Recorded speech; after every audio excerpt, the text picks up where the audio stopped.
বিটিআৰবাসী ৰাইজক প্ৰথমতে আমি আমাৰ শ্ৰদ্ধা জনাইছোঁ, ধন্যবাদ জ্ঞাপন কৰিছোঁ। আমাৰ এই চৰকাৰৰ বিটিআৰ চৰকাৰৰ বিজেপি পিপলৰ দ্বাৰা গঠিত প্ৰমোদ বৰদেৱৰ নেতৃত্বৰ চৰকাৰৰ আজি আমাৰ 15 সংখ্যক অন্তিমখন সেশ্যন আছিলে, অধিৱেশন আছিলে। এই অধিৱেশনৰ জৰিয়তে মই পাৰ্লিয়ামেণ্টাৰী এফেয়াৰ্ছ EM হিচাপে আমাৰ এই 5 বছৰীয়া আজি কাৰ্যকাল আমি সমাপ্ত কৰিলোঁ, সমাপ্ত কৰিবলৈ গৈ আছোঁ। আজিৰ অন্তিমখন বাজেট আমি সমাপন কৰিলোঁ।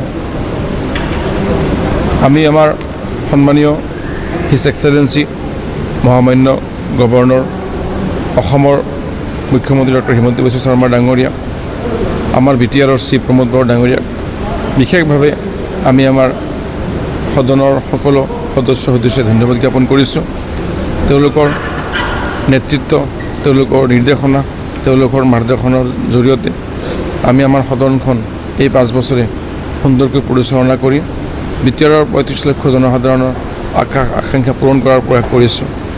লগতে মই এটা কথা উনুকিয়াম যে 17 বছৰৰ আমাৰ যোৱা চৰকাৰৰ বহুতখিনি কামে কৰিবলগীয়া আছিলে, বহুত ক্ষেত্ৰত গেপছ আছিলে, বহুত সূক্ষ্ম, বহুত দীৰ্ঘম্যাদী চিন্তাধাৰা আছিলে, সেইবোৰ কিন্তু তেতিয়া নহ'ল।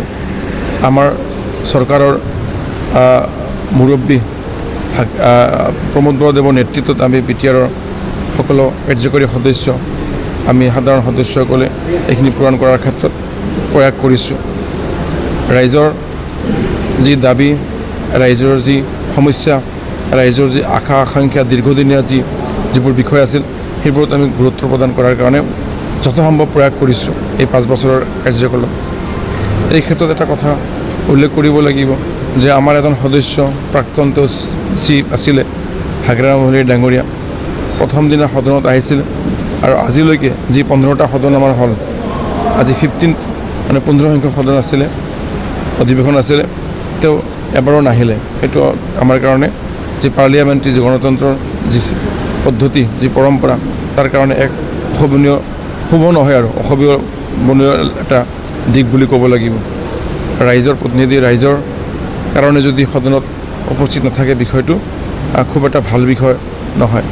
আমি প্ৰয়াস কৰিছিলোঁ শান্তি, সম্প্ৰীতি, সমতা, মৰ্যাদা, আত্মৰক্ষা, অৰ্থনৈতিক উন্নয়ন, সামাজিক উন্নয়ন, শৈক্ষিক উন্নয়ন আৰু কিছুমান মিছন মুডত আমাৰ ভালেখিনি পলিচি, ভালেখিনি আঁচনি আমাৰ ৰূপায়ণ হৈছে, সেই আপোনালোকে জানে।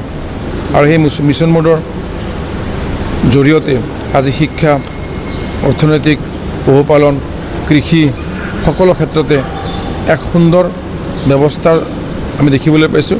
আৰু এইসমূহৰ লগত জড়িত যিবোৰ আমাৰ জনসাধাৰণ আছে, এই বিষয়বোৰৰ লগত যিসকল জড়িত আছে, তেওঁলোকে সকাহ পাইছে আৰু নিজৰ ছ'চিঅ' ইকনমিক ডেভেলপমেণ্ট, লাইভলিহুড ডেভেলপমেণ্টৰ কাৰণে তেওঁলোকে ধুনীয়াকৈ আগবাঢ়ি আহিছে, সেয়া আমাৰ দৃষ্টিগোচৰ হৈছে। মুঠতে আমি চেষ্টা কৰিছোঁ যোৱা 5 বছৰে যে সমগ্ৰ বিটিআৰবাসী ৰাইজৰ কাৰণে 26টা যি জনগোষ্ঠী, প্ৰতিটো জনগোষ্ঠীৰ কাৰণে আমাৰ চিফ মহোদয়ে সুন্দৰ এক প্ৰয়াস কৰিছে। তেওঁলোকৰ শিক্ষা, সাহিত্য, সংস্কৃতিৰ উজ্জীৱিত কৰাৰ কাৰণে, তেওঁলোকক আৰু অধিক তেওঁলোকৰ উত্তৰণৰ কাৰণেও কিছুমান প্ৰয়াস কৰা হৈছে, কিছুমান ব্যৱস্থা হাতত লোৱা হৈছে। সেয়া আপোনালোকে দেখিছে। তেওঁলোকৰ বিভিন্ন যি আৰ্ট কালচাৰ, তাৰ কাৰণে মিউজিয়াম নিৰ্মাণ কৰাৰ প্ৰয়াস হৈছে। তেওঁলোকক লৈ পেলাই বিভিন্ন সভা সমিতি হৈছে, পুস্তিকা প্ৰকাশ কৰা হৈছে। গতিকে বিটিআৰৰ আটাইবোৰ জনগোষ্ঠী, জাতি জনগোষ্ঠীয়ে যাতে সুন্দৰভাৱে, শান্তিপূৰ্ণভাৱে এই বিটিআৰত বসবাস কৰিব পাৰে, আমি তাৰ কাৰণে চেষ্টা কৰিছোঁ যোৱা 5 বছৰে। মুঠৰ পৰা আমি আমাৰ চৰকাৰখনৰ সকলোৱে আমি এটা কথা জানো যে এই চৰকাৰৰ দ্বাৰা যাতে ৰাইজে শান্তি সম্প্ৰীতিৰ লগে লগে অধিকাৰ, সমতা, সমন্বয়ন আৰু জীয়াই থকাৰ যিটো ব্যৱস্থা,